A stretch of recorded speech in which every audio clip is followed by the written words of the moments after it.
Oi, pessoal!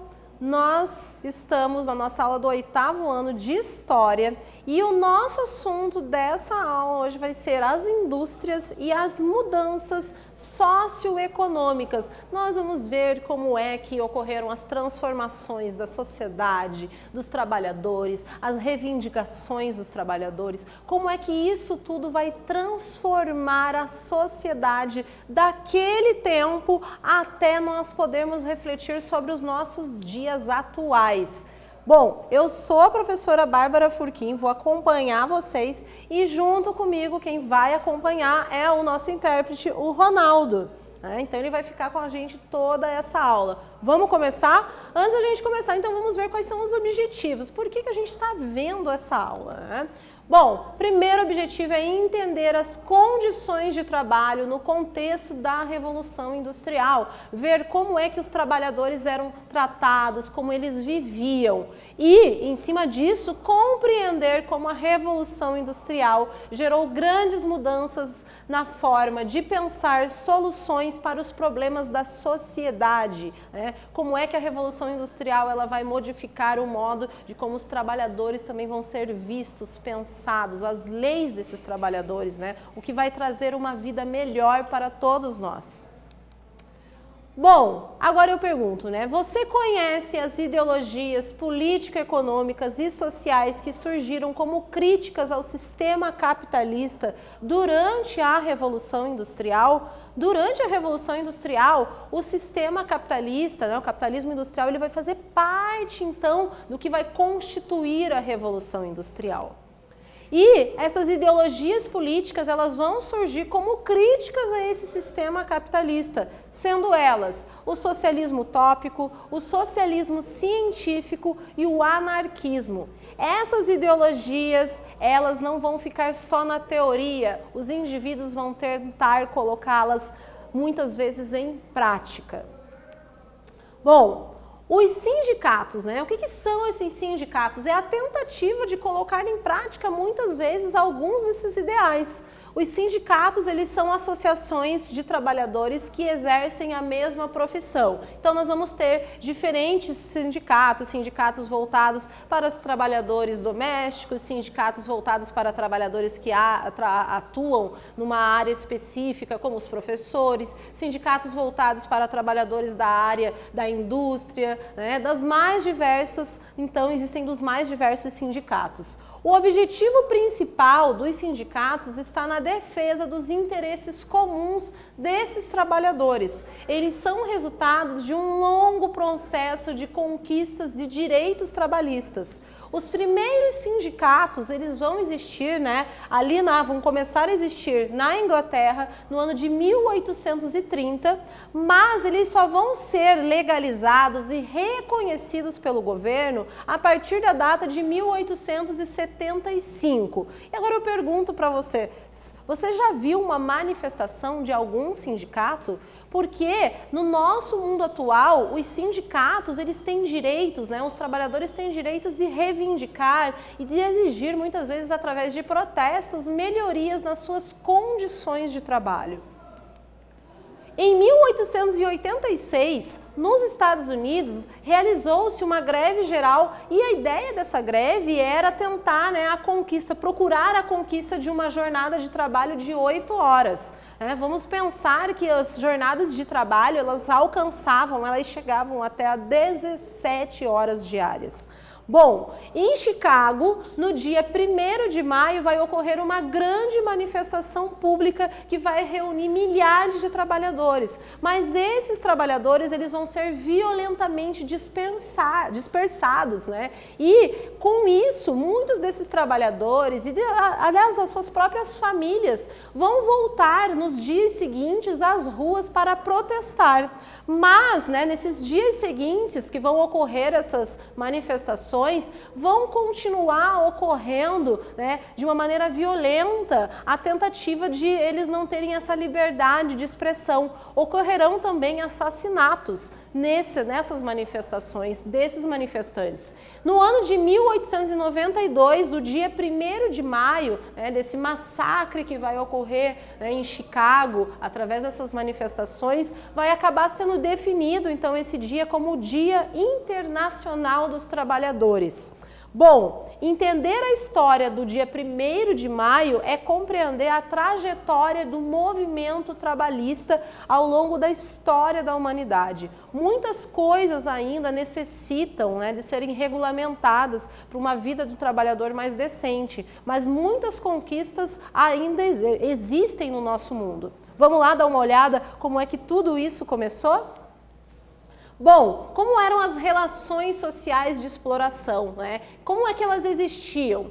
Os operários das fábricas, eles recebiam salários baixíssimos. Além desses salários baixos, eles trabalhavam cerca de 16 até, em alguns momentos, 17 horas diárias. Além disso, não existiam condições de trabalho para esses trabalhadores, porque não existiam equipamentos de segurança e também não existiam leis trabalhistas que regulamentassem a vida futura desses trabalhadores. Os trabalhadores, eles eram proibidos de se associarem para reivindicar os seus direitos. Ou seja, a associação de sindicatos, de grupos de trabalhadores que procurassem exigir, mediante, indo direto ali aos donos das fábricas, uma melhor maneira de serem tratados, eles eram proibidos, inclusive pelo governo. A relação entre operários, os trabalhadores, os proletariados e os proprietários dessas fábricas, os burgueses, os patrões, ela era uma relação de bastante exploração. Como é que viviam esses trabalhadores? Porque a vida dos trabalhadores, apesar da longa jornada dentro das fábricas, eles iam para as suas casas. Esses trabalhadores, eles moravam próximo às fábricas, sendo vítimas da poluição do ar. As fábricas, elas passam, com a Revolução Industrial, estarem localizadas nas cidades. E a poluição que essas fábricas geravam iam todas para as casas desses trabalhadores. Também as famílias amontoavam-se em cortiços, geralmente eram casas de 1 ou 2 peças muito pequenas, e esses cortiços em algum momento poderiam ser oferecidos como alojamento em que os donos das fábricas ofereciam aos trabalhadores. Não existia esgoto, não existia uma iluminação apropriada. Esses trabalhadores, eles também, por causa da baixa remuneração, não conseguiam fazer com que a sua família fosse bem alimentada. E também existiam casos que os proprietários das fábricas, eles ofereciam apenas vale alimentação para esses trabalhadores, onde o local que eles deveriam comprar, eles eram obrigados a comprar nos armazéns de alimentos dos próprios donos das fábricas, que acabavam colocando um preço excessivo dentro desses alimentos, desses produtos. Faltavam condições de higiene, saneamento, educação, cuidado com as crianças. As crianças trabalhavam também desde uma idade muito pequena, alguns dados mostram a partir ali dos 5 anos de idade. Ocorria a proliferação de doenças dentro desses lugares onde esses trabalhadores viviam. E a alimentação, ela era precária, obrigando a todos os membros da família, inclusive as crianças, trabalharem. As mulheres trabalhavam e recebiam um salário, 60% em média, um salário menor do que os homens, assim como as crianças também recebiam um salário bem menor. Bom, é da constatação de toda essa desigualdade social em que esses trabalhadores vão viver que a gente vai ver que os proprietários, e entre a diferença social entre os trabalhadores e esses proprietários de fábrica, que a gente vai ver esses trabalhadores começando a se organizar. E é nessa organização que essas ideologias sociais, políticas e econômicas, como o socialismo utópico, o socialismo científico e o anarquismo vão acabar ajudando como ideologias nessa crítica ao sistema capitalista vigente. Então, essas péssimas condições de trabalho vão acabar impulsionando os movimentos, o movimento operário. A sabotagem. Os primeiros protestos que vão ocorrer, eles vão ser chamados de sabotagem. Por quê? Os trabalhadores, eles retiravam os seus tamancos. Na época, muitos trabalhadores usavam tamancos de madeira. E esses tamancos de madeira eram chamados de sabotes. E o que esses trabalhadores faziam? Eles arrancavam esses tamancos de madeira e eles jogavam e colocavam, muitas vezes de propósito, então esses tamancos nas engrenagens das máquinas, ali, né, dessa primeira revolução industrial. Essas máquinas, elas acabavam, a ideia disso era fazer com que essas máquinas quebrassem. Com a quebra das máquinas, os proprietários, de alguma maneira, através dessa sabotagem com os sabotes, que eram os tamancos, os proprietários das fábricas, eles conseguiriam, pelo menos, parar para ouvir o que esses trabalhadores tinham a dizer. As greves. Com a recusa em trabalhar, esses trabalhadores, eles pretendiam forçar os seus chefes, os burgueses, né, os donos das fábricas, a oferecerem melhores condições de trabalho. Essas greves, elas não eram aceitas nem pelo governo e muito menos, né, no início, pelos proprietários das fábricas. Com a parada do trabalho, isso acabaria não gerando um lucro para os donos das fábricas. A organização de sindicatos de trabalhadores e greves, elas eram proibidas e reprimidas violentamente. Ou seja, os trabalhadores, eles não poderiam se associar para tentar encontrar meios de melhorar todas essas condições de exploração que nós vimos. Temos aqui uma atividade. Quero que vocês leiam aí essa atividade com atenção, é uma questão discursiva e a gente já volta daqui a alguns minutos para ver qual é a resposta correta.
E aí, pessoal, vamos ver qual é a resposta da nossa atividade. Qual era a pergunta?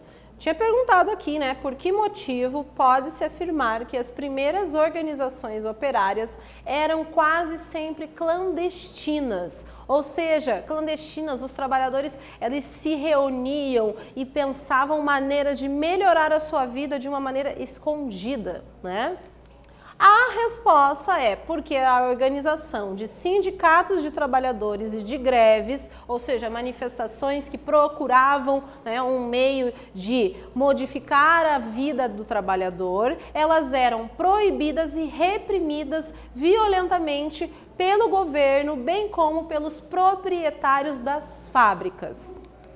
nós vamos ver que mesmo com essa proibição, tanto do governo quanto do Estado, vão surgir vários movimentos operários que vão reivindicar, e muitas vezes de uma maneira bem radical, toda essa vida do trabalhador e inclusive a proibição deles próprios se manifestarem. Um desses primeiros movimentos operários, talvez o que vai receber naquele primeiro momento um grande destaque, é o conhecido como ludismo, ou os ludistas, Ele foi o primeiro grande movimento de trabalhadores. Nós temos aqui uma ilustração que vai mostrar um pouco do que ocorria dentro do ludismo, e ele vai ter o seu suposto líder chamado de Ned Ludd. Existem aí alguns estudos, algumas pesquisas que dizem que nunca encontraram documentação da existência desse Ned Ludd, Quem seria ele? São algumas brechas que a história vai deixando. E o que os ludistas defendiam? Eles defendiam a quebra das máquinas, porque eles diziam que as máquinas é que causaram todos esses problemas de exploração do trabalhador. E eles diziam que a maneira, então, de acabar com tudo isso era quebrando todas as máquinas. Eles pegavam machados, martelos, pedaços de madeira dentro das fábricas e quebravam as máquinas. É claro que esse movimento bastante radical não vai dar certo, E esses trabalhadores que quebraram essas máquinas, eles vão ser rigorosamente punidos. Além do ludismo, nós vamos ter um movimento um pouco mais democrático, um movimento operário que ele, de uma maneira mais pacífica, vai tentar encontrar meios de alcançar mais direitos para os trabalhadores. Um deles é o cartismo, conhecido e a Carta do Povo. No ano de 1838, o movimento operário ele entregou ao parlamento inglês uma carta com mais de 1 milhão de assinaturas. Esse movimento ele vai se chamar cartismo porque os operários, os trabalhadores, através de uma carta, cartismo, eles vão tentar encontrar meios para reivindicar e exigir essas melhorias. Dentre as várias exigências que estavam contidas nessa carta que foi enviada, existia a exigência do voto secreto, que é conhecido como sufrágio. O voto secreto, nesse momento, ele era apenas destinado aos homens. A regulamentação do trabalho infantil e feminino, então se exigia uma melhora das condições do trabalho infantil e feminino, até mesmo a condição de se retirar as crianças com as menores idades dentro dos trabalhos nas fábricas e a redução das jornadas de trabalho, que eram extremamente abusivas naquele momento e não davam um tempo hábil para o trabalhador conseguir viver com a sua família, do trabalhador ter um momento de descanso. O cartismo ele vai conseguir realizar graduais mudanças na vida dos trabalhadores. Esse movimento ele vai ser bastante importante, então, dentro da Inglaterra, para fazer com que essas ideias e mesmo a associação dos operários dentro de sindicatos, a possibilidade de greves, passassem a ocorrer. Quais são as conquistas da classe operária?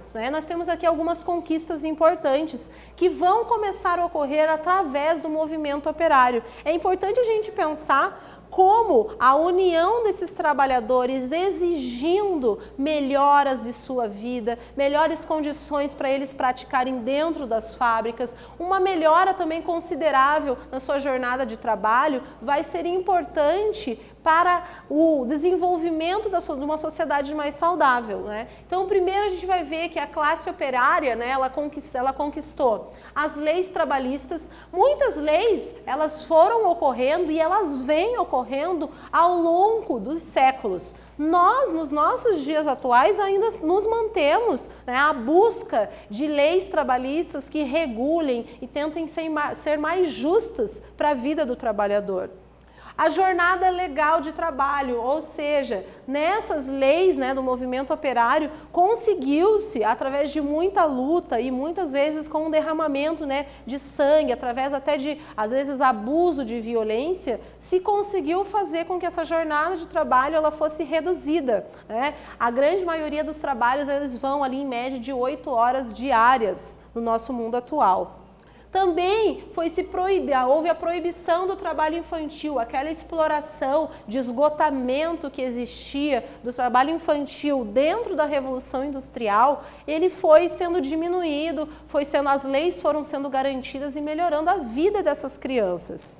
Também o direito à greve e à organização sindical. Então, os trabalhadores, eles têm, através desse movimento operário ao longo dessas conquistas que foram existindo ao longo dos séculos, os trabalhadores eles têm a legalidade de se reunir em uma associação chamada sindicato, e esses trabalhadores eles também podem realizar greves, eles podem exigir melhorias, melhores condições de trabalho. Também nós vamos ver que dentro dessas conquistas da classe operária vai existir o direito de votar e ser votado. Os trabalhadores eles exigiam também o direito de poderem se candidatar, de participar da política. E essa é uma prática que vai ocorrer e só vai ser possível através do movimento operário. Temos aqui a nossa atividade. Então, olha só. Nessa tabela, eu quero que vocês, em uma parte, indiquem quais eram as condições de trabalho existentes dentro da Revolução Industrial, como é que eles viviam, quais eram as jornadas de trabalho, como eram essas condições, será que elas eram boas ou eram ruins? E, de uma outra parte, dentro dessa tabela, eu quero que vocês me indiquem listem, quais eram as conquistas do movimento operário, o que se conseguiu, quais as conquistas que existiram através do movimento operário, dentro de toda essa Revolução Industrial. A gente volta daqui a alguns minutos para ver o que vocês fizeram aí, o que a gente pode fazer dentro dessa tabela.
E aí, pessoal, vamos ver qual é a resposta, para nós, como é que a gente vai preencher essa tabela. Vamos lá. Quais eram as condições de trabalho durante a Revolução Industrial? Então, nós vamos ter jornadas de até 17 horas por dia, péssimas condições de higiene, de iluminação dentro dessas fábricas, maus tratos aos trabalhadores e sem leis trabalhistas. Não existiam leis que regulamentavam a vida dos trabalhadores.